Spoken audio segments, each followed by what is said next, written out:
Welcome to Lesson 6A, Diffusion Introduction.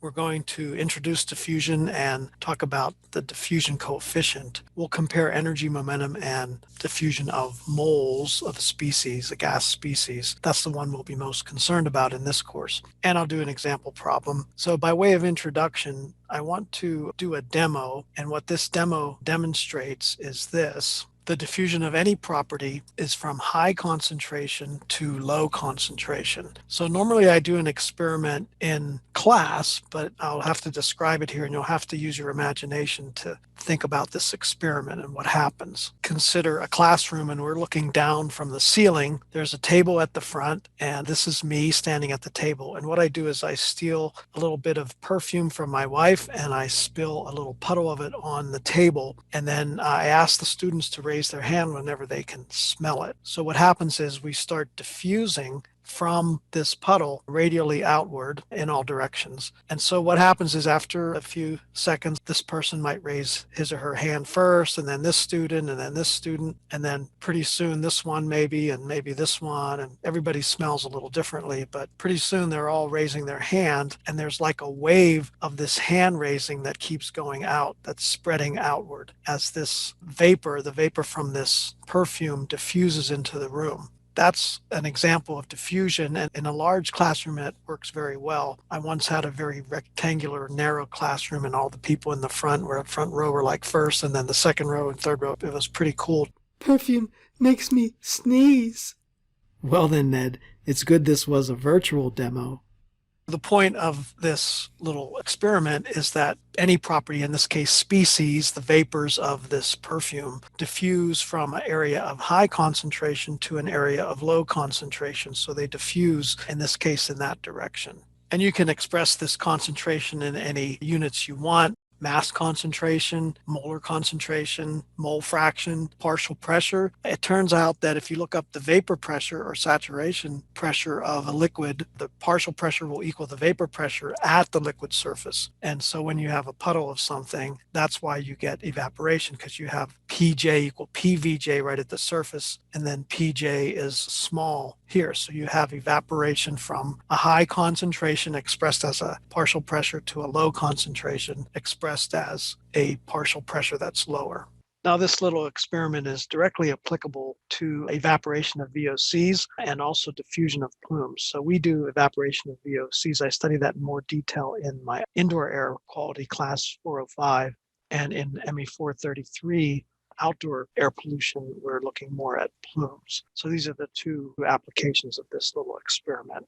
Now, since diffusion of any property is from high concentration to low concentration, there has to be a gradient. So we're going to talk about something called gradient diffusion. And this applies to any fluid, gases, or liquids. Some basic physics first. So let's let capital A be some property of the gas. So we're talking about gases here. And then let little a be A per volume. So it's just A per unit volume.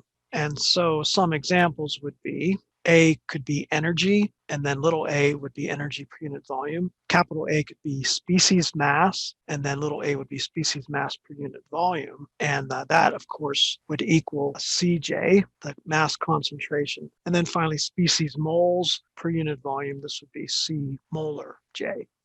So let's do a simple one-dimensional analysis where we let A equal A of one dimension Z, we'll call it Z, let A be A of Z only. So we can plot A as a function of Z. So Z can be elevation here, or it can be any other direction. But let's just look at elevation, for example, which would apply to evaporation. We can easily extend this to 3 dimensions, and we'll do that later on with plumes. So let's suppose we have a linear slope of A. So A is large down here, so that's a large concentration of A, and A is low or small up here, so it's a small concentration. And then we could define the slope here. dA dz is the gradient of this property A in the Z direction. And notice that here in this sketch, A goes down as Z goes up. Therefore, in this particular sketch, dA dz is negative. dA dz is less than 0. Because again, we're going from a large concentration to a small concentration. And so what that means is the diffusion is from the area of high concentration to low concentration. So diffusion is in the direction, in this case, upward in Z, when dA dZ is negative. So there's a negative sign that we have to be aware of. Now, how does A diffuse? What's the physics of it? Let's consider laminar and turbulent diffusion. In the laminar case, these little blue circles are air molecules. And then suppose we have these other molecules of some species, and it's a high concentration here and a low concentration up here. So what will happen is, as these air molecules are just kind of bouncing around and hitting each other and Brownian motion, these little species molecules will do the same, and they'll start moving kind of randomly. But in general, they are going to move from this area of high concentration towards this area of low concentration, and eventually they'll work their way up. So the concentration will go down as you go up in Z, if this is our Z direction here. Now, for turbulent diffusion, it's a similar process, except we're talking about big eddies, big air currents that are spinning around all over the place. And so when you have some high concentration down here, one of these molecules can easily be swept up and move higher up here quite rapidly. So there's still diffusion in the Z direction, but it's much, much greater than the laminar case because it's a different mechanism. It's eddies rather than just molecular diffusion. So in summary, we have both laminar and turbulent diffusion. The laminar diffusion is also called molecular diffusion due to just these molecules. Turbulent diffusion is due to the eddies, and we can say that turbulent diffusion is much, much greater than laminar diffusion. So the diffusion rate would be much higher. Well, as engineers, we don't want to just understand this, but we want to have some equations for it. So mathematically, we have to define some things. So let's define J sub A. A is just the property. So JA is the net amount of property A diffused per unit time per unit area in the Z direction, again, from high concentration to low concentration. So all we're saying is repeating our little sketch of A, and this can be little a or capital A, depending on whether you want to do per unit volume or not. And we have some linear gradient of A. Well, JA is what we've been calling the diffusion. This is the net amount of property A that's diffused in the Z direction here. And the equation, this is just the 1D gradient diffusion equation for the simple one-dimensional case we're talking about. The one-dimensional gradient diffusion equation is given as JA equal negative B dA dZ, where A is any property. Remember, little a is capital A per unit volume. And then this B here is called the diffusion coefficient. Now, I want to talk a little bit about dimensions and units. The dimensions of JA, so it's the amount of A per area and time. So it's equal to whatever the dimensions of A are. A can be anything, L squared T.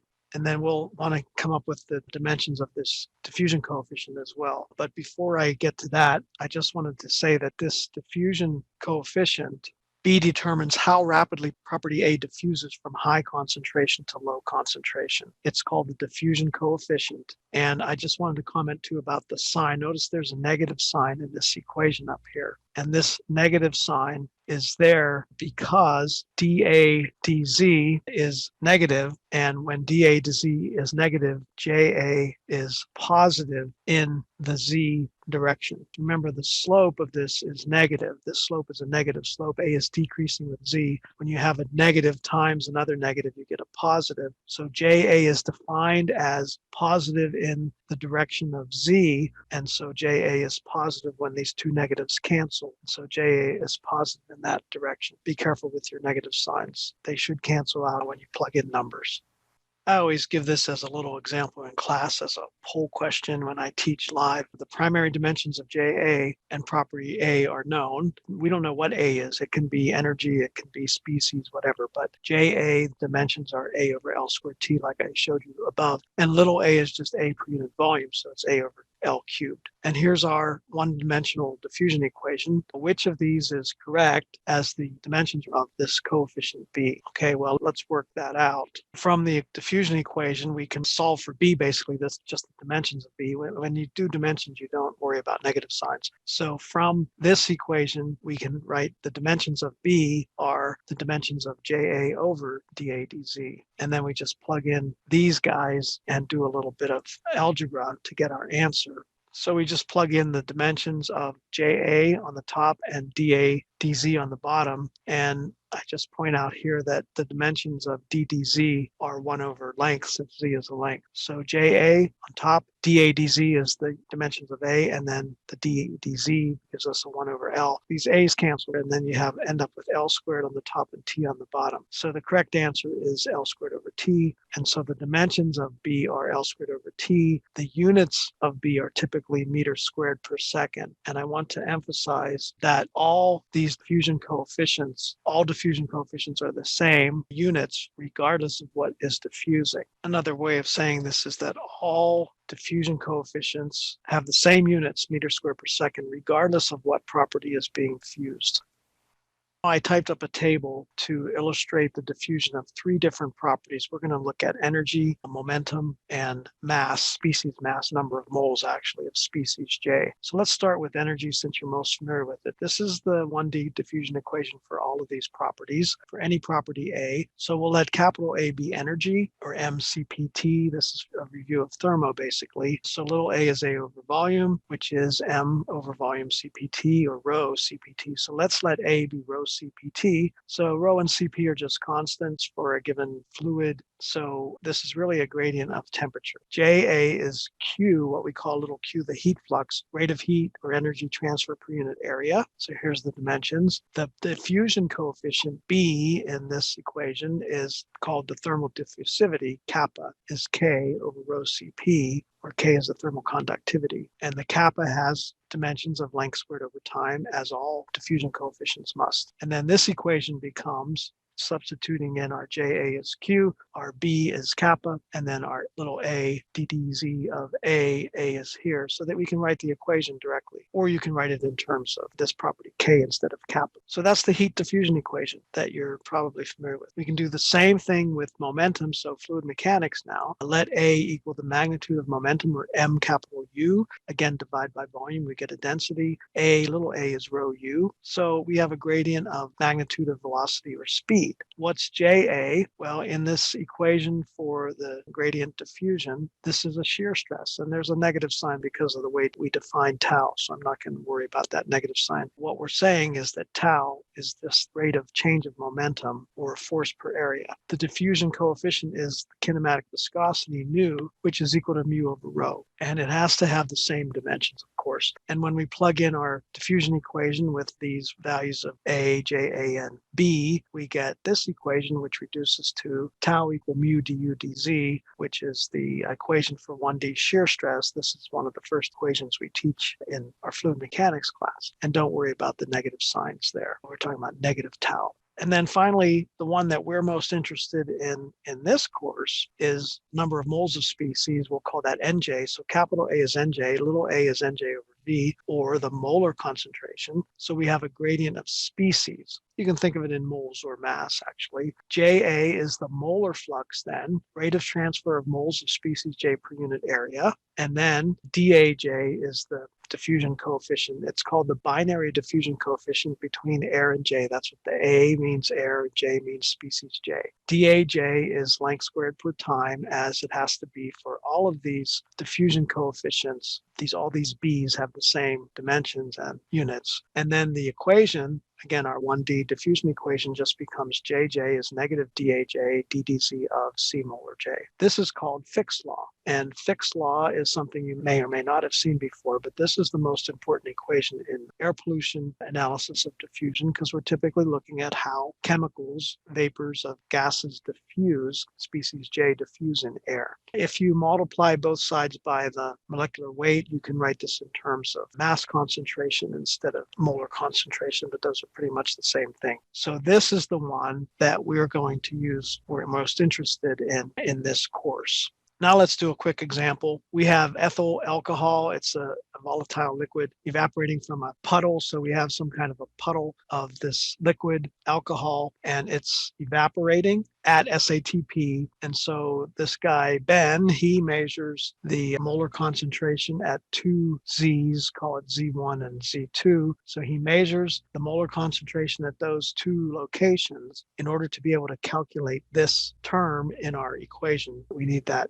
derivative up here to get JJ. And here's his measurements and some other information. We have SATP, so we know the pressure and the temperature. We'll call this Z1 and we'll call this Z2. So at Z1, we have the location, the elevation. C would be 0 here going up. And then C molar J is measured at those two locations. And notice that the molar concentration at 1 is higher than the one at 2. If you compare these two, because there's a concentration. So if I would again plot A versus Z, it would have a negative slope like that. So we want to calculate the molar flux. That would be J sub J of the ethyl alcohol vapors. And then the units are moles per meter squared hour. And that's consistent with what we've set up here. Moles per area time is our JJ. And we need DAJ. So where do we get DAJ? Well, we have to look that up. I give you an appendix A9 from my textbook for indoor air quality. And let me show you that.